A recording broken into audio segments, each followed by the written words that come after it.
First business counselling ಮಾಡ್ತೀವಿ, ಅಂದರೆ business related programmes. ಅಂದರೆ ಅವರಿಗೆ ಏನೂ ಗೊತ್ತಿಲ್ದಿರ ಅವರು ಬಿಸ್ನೆಸ್ ಮಾಡೋದಕ್ಕೆ ನಾವು ಸಜೆಷನ್ಸು ಮತ್ತು ಟ್ರೈನಿಂಗ್ಸು, ಆಮೇಲೆ ಅವರಿಗೆ ಮಾರ್ಕೆಟಿಂಗ್ ಪ್ಲ್ಯಾಟ್ಫಾರ್ಮು ಮಾಡ್ಕೊಡ್ತೀವಿ ಅವರು ಬಿಸ್ನೆಸ್ ಸ್ಟಾರ್ಟ್ ಮಾಡಿದ್ಮೇಲೆ. ಆಮೇಲೆ ನಮ್ಮ ಅವೇಕಲ್ಲೇ ಮೆಂಬರ್ಶಿಪ್ ಅನ್ನೋದಿರುತ್ತೆ. ಮೆಂಬರ್ಶಿಪ್ ತಗೊಂಡವರಿಗೆ ನೆಟ್ವರ್ಕಲ್ಲೂ ಪ್ರಮೋಷನ್ಸ್ ಎಲ್ಲ ಮಾಡ್ತೀವಿ.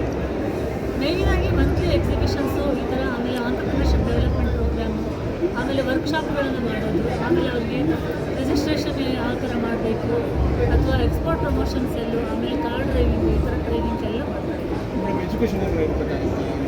ಎಜುಕೇಷನ್ ಮಿನಿಮಮ್ ಕ್ವಾಲಿಫಿಕೇಷನ್ SLC ಇರುತ್ತೆ, 18 ವರ್ಷ ಮಿನಿಮಮ್ ಇದೆ, 50 ವರ್ಷದವರೆಗೂ ಓಕೆ 180 ಇದೆ ಸ್ಟಾರ್ಟಪ್ ಅವ್ರಿಗೆ. ಆಮೇಲೆ ಲೈಫ್ ಮೆಂಬರ್ಶಿಪ್ ಅಂತ ಆಫ್ಟರ್ 3 ಇಯರ್ಸ್ ಆದಮೇಲೆ ಯಾವ ರೀತಿ ಅವ್ರಿಗೆ ನೀವು ಸರ್ ಅವರಿಗೆ ಪ್ರತಿಯೊಂದು ಅದರ ಸ್ಟಾರ್ಟಿಂಗಿಂದ ಅವರಿಗೆ ಬಿಸ್ನೆಸ್ ಯಾವ ಥರ ಮಾಡಬೇಕು ಅನ್ನೋದನ್ನು ಫಸ್ಟು ಸೊಲ್ಯೂಷನ್ ಕೊಡ್ತೀವಿ. ಅವ್ರಿಗೆ ಏನೂ ಗೊತ್ತಿಲ್ಲ, ಅವ್ರಿಗೆ ಬರ್ತಾರಲ್ಲ ಅಂಥವ್ರಿಗೆ ಸೊಲ್ಯೂಷನ್ ಕೊಟ್ಬಿಟ್ಟು ಅವ್ರಿಗೆ ಟ್ರೈನಿಂಗ್ ಕೊಟ್ಬಿಟ್ಟು ಆಮೇಲೆ ಅವ್ರಿಗೆ ಮಾರ್ಕೆಟಿಂಗ್ ಪ್ಲ್ಯಾಟ್ಫಾರ್ಮ್ ಫುಲ್ ಕಂಪ್ಲೀಟ್ ಅವ್ರು ಸಕ್ಸಸ್ಫುಲ್ ಆಂಟ್ರಪ್ರಿನರ್. ಮಾಧ್ಯಮದ ಮುಖಾಂತರ ಏನು ಹೇಳಕ್ಕೆ ಇಷ್ಟಪಡ್ತೀರಿ ಜನಗಳಿಗೆ ಅವೇಕ್ ಸಂಸ್ಥೆಯಲ್ಲಿ ನಿಜವಾಗ್ಲೂ ಹೇಳಬೇಕು ಅಂದರೆ ನೆಟ್ವರ್ಕಿಂಗು ಆಮೇಲೆ ಪ್ರಮೋಷನ್ಸ್ ತುಂಬ ಚೆನ್ನಾಗಾಗುತ್ತೆ.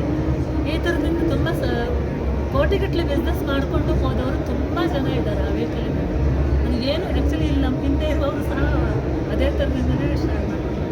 ನಾನು ಕಲ್ಯಾಣಿ ಅಂತ ಹೋಪಿಂಗ್ ಯುನೈಟೆಡ್ ಎಂಟರ್ಪ್ರೈಸಸ್ NLPಯಿಂದ ಮಾತಾಡ್ತಿದ್ದೀನಿ. ಆ್ಯಸ್ ಅ ಕೋ-ಫೌಂಡರ್ ಆಗಿದ್ದೀನಿ ಈ ಸಂಸ್ಥೆಯಲ್ಲಿ.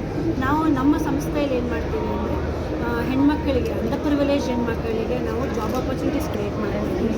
ಅವ್ರಿಗಾಗಿ ಟ್ರೈನಿಂಗು ಎಲ್ಲ ಮಾಡಿಸಿ ಅವ್ರಿಗೆ ಒಂದು ಹುದ್ದೆ ಅಂತ ರೂಪಿಸ್ಕೊಡ್ತೀವಿ. ಇದ್ರ ಜೊತೆ ನಾವು ಕಸ್ಟಮರ್ಸ್ಗೆ, ವುಮೆನ್ ಕಸ್ಟಮರ್ಸ್ಗೆ ನಮ್ಮ ಜೊತೆ ಟ್ರಾವೆಲ್ ಮಾಡ್ಬೋದು. ಏರ್ಪೋರ್ಟ್ ಟ್ರಾನ್ಸ್ಫರ್ಸ್ನ ಕೊಡ್ತಾ ಇದ್ದೀವಿ, ಮತ್ತು ಔಟ್ ಸ್ಟೇಷನ್ ಪಿಕಪ್ಪು ಡ್ರಾಪ್ಸು ಮಾಡ್ತಾ ಇದ್ದೀವಿ, ಸ್ಕೂಲ್ ಪಿಕಪ್ಸ್ ಆ್ಯಂಡ್ ಡ್ರಾಪ್ಸ್ ಮಾಡ್ತಾ ಇದ್ದೀವಿ ಮಕ್ಕಳಿಗೆ. ಮತ್ತು ಇದು ಮಹಿಳೆಯರಿಗೋಸ್ಕರ ಮಹಿಳೆಯರಿಗಾಗಿಯೇ ಮಾಡಿರೋ ಸಂಸ್ಥೆಯಿಂದ